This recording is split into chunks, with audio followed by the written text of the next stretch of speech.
कर्मचारियों का संघर्ष लगातार जारी है। देखने को मिल रहा है कि इस सितंबर माह में कर्मचारियों के द्वारा तमाम कार्यक्रम किए जाने हैं, क्योंकि 25 नवंबर को एक बड़ा कार्यक्रम दिल्ली में होने वाला है, जिसमें लाखों की संख्या में कर्मचारी पहुंचेंगे और सरकार के सामने पुरानी पेंशन बहाली की मांग को रखेंगे। आपको बता दें कि हर एक राज्य में तैयारियां जोरों शोरों से चल रही है और इस बीच में निकलकर सामने आया कि बिहार राज्य में जो तैयारियां हैं 25 नवंबर को लेकर या अन्य कार्यक्रमों को लेकर एक वृहद रूप में करी जा रही है, क्योंकि देखने को मिला है कि बिहार राज्य में इस बार विधानसभा चुनाव भी है और कर्मचारियों ने ठान लिया है कि जब तक पुरानी पेंशन बहाल नहीं हो जाती है तब तक कर्मचारियों के द्वारा आंदोलन किए जाएंगे, प्रदर्शन किए जाएंगे, कार्यक्रम किए जाएंगे और अपनी मांगों को पूरा करवाया जाएगा।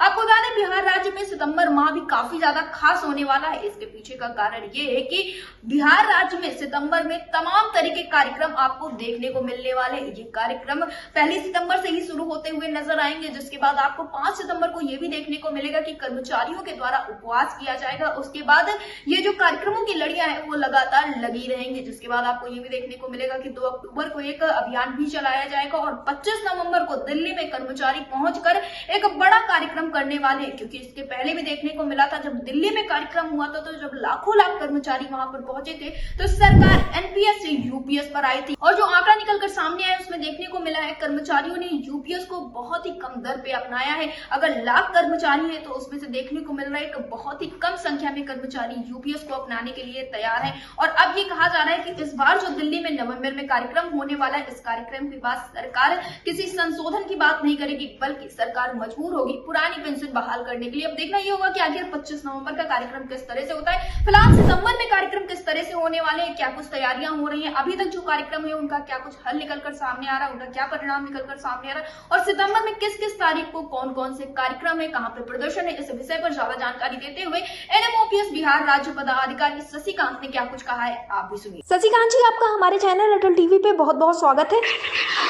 जी धन्यवाद। शशिकांत जी, जिस तरह से देखने को मिल रहा है कि इस वक्त पर कर्मचारी पुरानी पेंशन बहाली के लिए हर एक संघर्ष करते हुए नजर आ रहे हैं। हाल फिलहाल में एनएमओपीएस के तमाम पदाधिकारियों से अटल टीवी की टीम की मुलाकात हुई, जिसमें ये निकलकर सामने आया कि आगे के जो आने वाले कार्यक्रम हुए वो काफी ज्यादा जोरदार होने वाले। तो इस वक्त पर बिहार राज्य में क्या कुछ चल रहा है, क्योंकि वहां पर तो चुनाव भी देखने को मिल रहे हैं।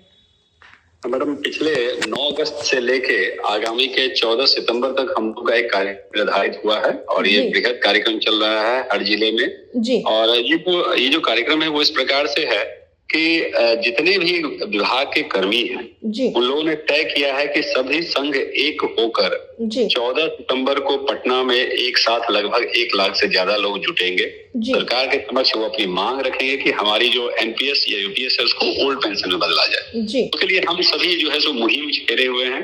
हर जिले में बैठक हो रही है, हर इतवार को बैठक होती है और प्रत्येक रात्रि को हर जिले के जो संघ के लोग हैं, जो कर्मी हैं, उन सबकी ऑनलाइन बैठक हो रही है। अभी हाल में ही हर जिले का जो है सो मुख्यालय पे घेराव हुआ है। कोशिश यह है कि हम लोग एक सितंबर को ब्लैक डे मनाएंगे, क्योंकि 1 सितंबर 2005 से हमारे बिहार में ओल्ड पेंशन को समाप्त किया गया है। उस दिन ब्लैक डे मनेगा, पूरे बिहार के कर्मी मनाएंगे। 5 सितंबर शिक्षक दिवस है, उस दिन हम लोग उपवास का कार्यक्रम रख रहे हैं जी। 14 सितंबर को पटना के, जहां तक हम जान रहे हैं कि पटना के एक बड़े जो प्रांगण में जो है हम लोग सभी लोग जुटेंगे। मुख्यमंत्री के समक्ष जो है हम लोग हुंकार लगाएंगे। पक्ष विपक्ष के जितने भी जनप्रतिनिधि गण हैं, हम लोग सबको आमंत्रित कर रहे हैं कि हमारे मांग को सुना जाए, हमारी मांग पे विचार किया जाए, हमारा अनुरोध सुना जाए जी। शशिकांत जी, आपने बिल्कुल ठीक कहा। इस बीच में ये भी देखने को मिला है राष्ट्रीय अध्यक्ष विजय कुमार बंधु के द्वारा भी लगातार दौरा जारी है और ये कहा जा रहा है कि जो 25 नवंबर का इस बार कार्यक्रम होने वाला है वो एक ऐसा कार्यक्रम होगा जिससे बड़ा उलटफेर देखने को मिल सकता है। वैसे तो इसके पहले जो आप लोगों का रामलीला मैदान में एक कार्यक्रम हुआ था उससे भी एक बड़ा बदलाव देखने को मिला, सरकार एनपीएस से यूपीएस पर आ गई थी। लेकिन अब ये कहा जा रहा है, क्योंकि जिस हिसाब से एक आंकड़ा निकलकर सामने है उसमें देखने को मिला कि यूपीएस बहुत ही कम कर्मचारियों ने, एक हिसाब से देखा जाए तो ना के हिसाब कर्मचारियों ने यूपीएस को ऑप्ट किया है, लेकिन फिर भी सरकार यूपीएस की वाहवाही करती हुई नजर आ रही है। तो ये कहा जा रहा है कि जो 25 तारीख का कार्यक्रम होगा वो काफी ज्यादा उलटफेर करने वाला कार्यक्रम होगा। तो 25 तारीख के कार्यक्रम में बिहार राज्य से क्या कुछ खास देखने को मिलेगा? मैडम, जो हमने कहा कि 14 सितंबर के बाद हमारा अगला लक्ष्य जो है 25 नवंबर को दिल्ली जाने का ही है। हम लोग दिल्ली जाने का परिणाम पूरे देश देख चुके हैं। एक बार में जब 5 से 7 लाख कर्मी वहां जुटे हैं रामलीला मैदान में, आप लोगों ने सबने जनसमूह देखा होगा वो कर्मियों का, उसका फर्क ये पड़ा है कि जो हमारे रहनुमा हैं केंद्र वहां संसद में बैठे हुए, उनको सोचने को मजबूर होना पड़ गया और यूपीएस ला दिया उन्होंने जी। तो जाहिर सी बात है कि अब एनपीएस तो नहीं रहा, एनपीएस में संशोधन हो गया, तो अगला संशोधन केवल और केवल यूपीएस से ओल्ड पेंशन ही होगा। कारण यह है कि केंद्र के किसी भी निर्णय को मानने को राज्य के कर्मी या केंद्र के कर्मी तैयार नहीं है, वो यूपीएस को ऑप्ट नहीं कर रहे हैं। और यूपीएस को ऑप्ट नहीं करना, बार बार कहने के बावजूद ऑप्ट नहीं करना, ये बताता है कि हम आपकी नीति से खुश नहीं है। इसको बदलना होगा।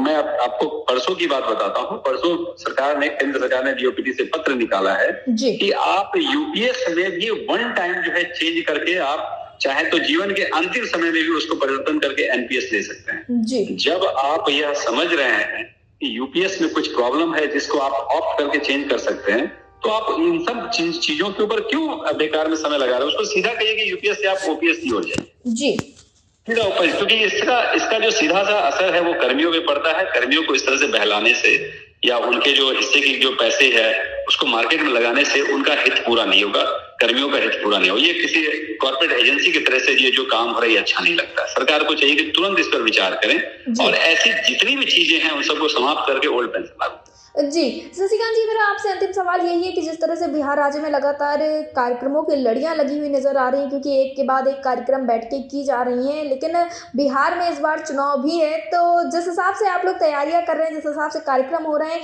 अगर चीजें वैसी नहीं हुई जैसा कर्मचारी चाह रहे हैं, तो क्या बिहार राज्य में कुछ उलटफेर देखने को मिलेगा? देखिए मैडम, हम लोग चुनाव करवाते हैं जी, ठीक है, और हमारे जो परिवार के लोग हैं वो वोट देते हैं जी। सबसे ज्यादा पीड़ित हमारे परिवार के लोग होते हैं। यदि उनको यह लगता है कि हमारे जो गार्जियन हैं या जो उनके फैमिली के जो मेंबर हैं जो नौकरी करते हैं, जो अर्निंग करते हैं, यदि वो परेशान है तो उसका असर सीधा सीधा वोट पे जरूर पड़ता है जी। परिवार के लोग, चाहे हमारे ससुराल पक्ष के लोग हों या हमारे दोस्त हों या मेरे परिवार के अपने पक्ष के लोग हों, वो वोट बैंक है, उनको आप डिनाई नहीं कर सकते। और अब कर्मी भी अपना वोट बैंक देखता है। लगभग 6.5 से 7 लाख कर्मी जो है यहाँ रेगुलर हो गए, उसका असर जरूर होगा। हो सकता है कि हम किसी पार्टी दल को जिता ना पाए और हराने में पीटा हो सकती है। वोट की कीमत है। आपने देखा होगा कि सबसे कम वोट से एक सांसद केवल 9 मत से हारे थे जी जी, केवल 9 मत से। तो ऐसी स्थिति वोट की होती है। सरकार को समझदारी से काम लेना चाहिए। मैं यही कहूंगा, सरकार के साथ हम लोग रहते हैं, सरकार की सभी योजनाओं के लिए हम लोग जान लगाते हैं कि उनकी सारी योजनाएं पटल पे आए, सारी योजनाओं को मूर्त रूप दें, सारी योजनाओं का लाभ राज्य के और केंद्र के कर्मी और केंद्र के जो लोगों को मिले, राज्य के लोगों को मिले। तो उसके लिए हमारे लिए सरकार को सोचना जी। हम लोग बार बार अनुरोध करते हैं और हमारा तरीका वही अहिंसात्मक है। सरकार से हम लोग अनुनय विनती करते हैं कि हमारे अनुरोध पर विचार जी। हमें पेंशन चाहिए तो चाहिए जी, अब वो जैसे भी करेंगे जी। शशिकांत जी, अटल टीवी से जुड़ने के लिए धन्यवाद जी, बहुत बहुत धन्यवाद।